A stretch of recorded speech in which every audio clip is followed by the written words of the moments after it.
London from Buffalo, New York. The City of London is a separated municipality, politically separate from Middlesex County, though it remains the county seat.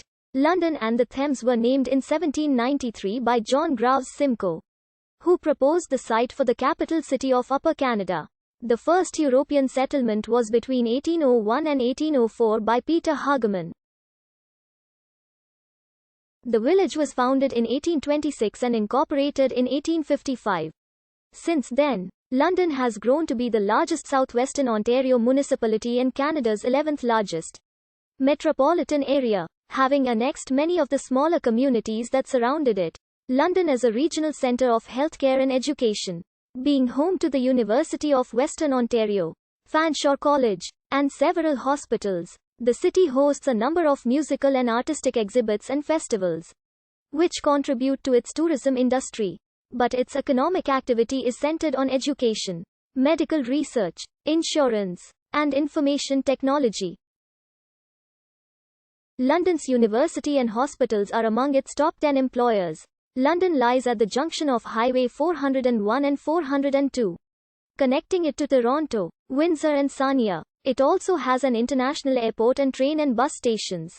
Prior to European settlement, the present site of London was occupied by several neutral Odawa and Ojibwe villagers, which were driven out by the Iroquois by c. 1654 in the Beaver Wars. One excavated site near Park Hill near Lake Huron indicates the presence of humans in the area. Dates back approximately 7,800 to 8,800 years. The current location of London was selected as the site of the future capital of Upper Canada in 1793 by Lieutenant Governor John Graves Simcoe, who also named the village, which was founded in 1826. It did not become the capital Simcoe envisioned. Rather, it was an administrative seat for the area west of the actual capital, York.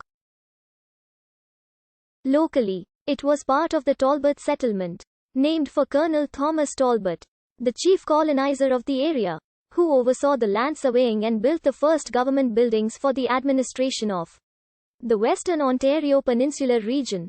Together with the rest of southwestern Ontario, the village benefited from Talbot's provisions not only for building and maintaining roads but also for assignment of access priorities to main routes to productive land. Crown and clergy reserves then received preference in the rest of Ontario.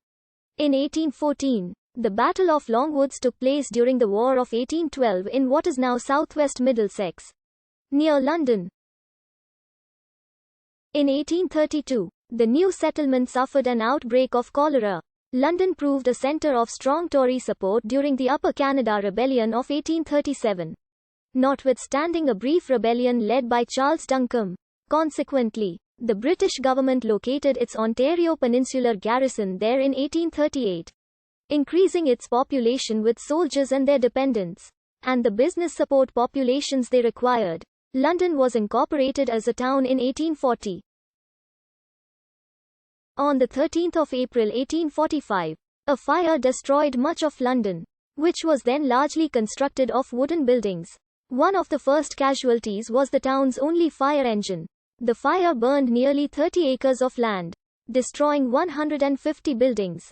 Before it burned itself out later that day, 1/5 of London was destroyed in the province's first $1 million fire. Sir John Carling, Tory MP for London, gave 3 events to explain the development of London in a 1901 speech.